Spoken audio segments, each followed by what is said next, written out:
Hi Year 2, these are the DT sessions that are going to help you to make your own container. So the first session that we are going to look at is where you are going to think about a precious item that you might have at home or any sorts of treasures that you might have. So here is a picture of my shell collection at home. These are my most precious shells as they remind me of my tropical holidays. Now, I want you to think about the precious objects that you have at home.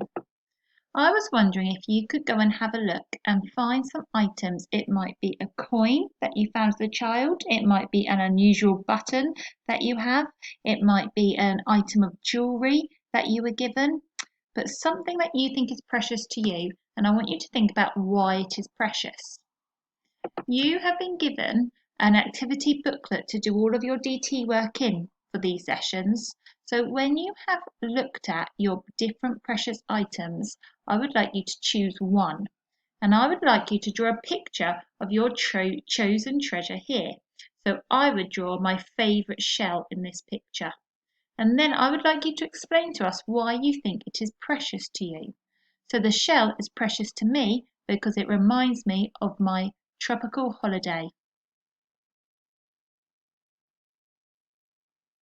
You have thought about your precious object. We are going to move on to think about how we could create a container to put your special object in to keep it safe and away from other people.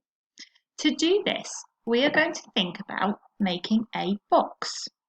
Now these boxes look rather tricky to make, so we're going to give you some help and some guidance so you can do this. Now, if we tried to make a box out of lots of pieces of card, it wouldn't be very secure. It would also be very tricky to put all together. So we're going to think about a way that we can make a box which wouldn't involve lots of fiddly pieces. And we are going to be using nets to help us.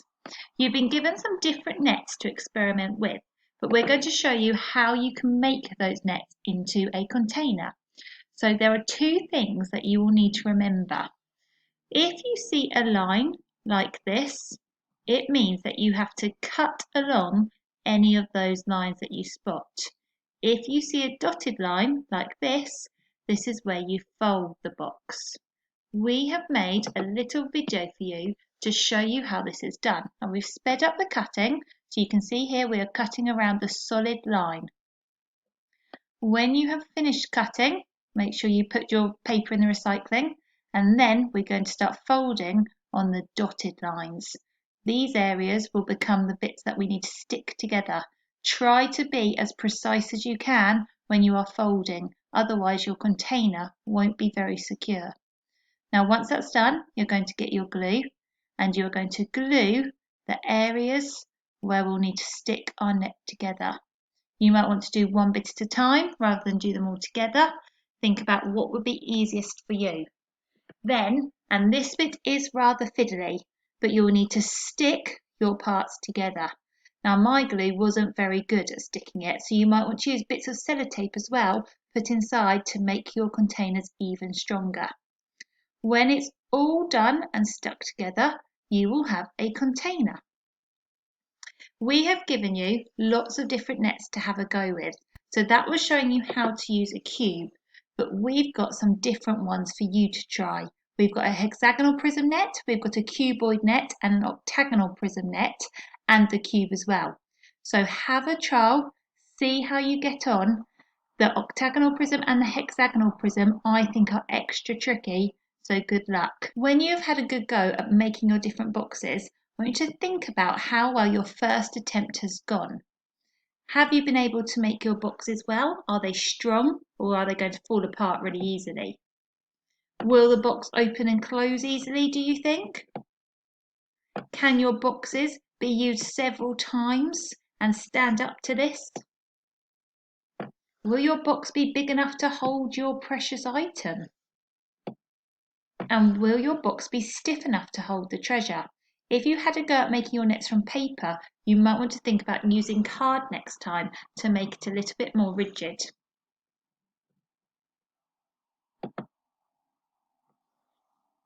Now we've had a go at making some nets and seeing how we're getting on, we're now going to move on to making some lids for our containers. Now there are 3 different types of lids that we can have a go at, and the lids we've got are for a cube box. You could make your own for the other shape boxes, but this will be a challenge that you'll have to do for yourselves. So there are 3 different lids that we are going to look at. We're going to look at an integrated lid, which hopefully you've all been able to do without even knowing. A push-on lid, where the lid will be pushed onto the top of the box. And a hinge lid, where the lid can open and close and is attached on one side. There are 3 different lids that we are going to make. Now again, to help you, we have created some videos so that you can see how they are done. Let's pause that one. So in this one you can see this is the nets that you've made before. The integrated lid is already on there. So first of all you're going to chop one part of that box off. And then you're going to collect your lid sheets. And again you're going to cut along the solid lines. Do not cut on the folded lines, otherwise it won't work. You can see Miss Crick here is being extra careful with her cutting, that it is as precise as can be. When that's done, she is now going to do her folding along the dotted lines. It's rather tricky, this one. It's a little bit more fiddlier than the nets that we used earlier.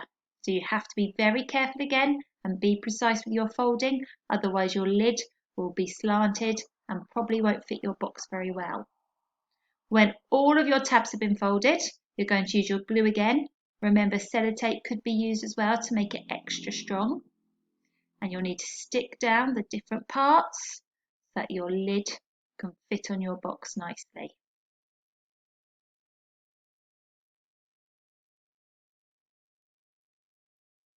And there we go, there's our finished product. And Miss Crick will show what her lid looks like on her box. It fits perfectly, but it does look rather small. So on your lid sheet, you also have an extra piece which you could use to make a slightly bigger box. So you can see the 4 rectangles here. They can be cut out and then stuck inside the box to make the lid lift higher up. And this will create a bigger box for you to put your precious treasures in. So that's our push-on lid. And now we'll have a look at our hinged lid. So again, you'll want to start with your cube from before. And then just like the earlier one, we're going to cut out the first bit and make the lid like you did for your push-up lid. Then to make the hinge, you've got an extra bit of card there. So remember, cut out along the solid lines and then you're going to fold along that dotted line there.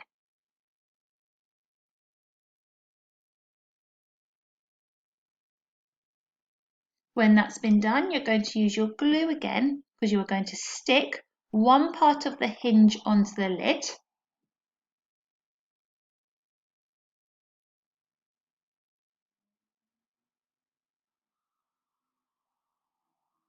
And you're going to stick the second part of the hinge onto the side of your box. You'll need to think carefully about whereabouts you're going to place that hinge. This lid is slightly bigger than the box itself, so you might want to experiment with making your own nets. And then once the hinge is attached, the lid can be moved up and down to close your box. Those are the 2 types of lids that you can go and experiment with. So I would go and try making them all and seeing which one you think looks most successful and which one you think does the best job.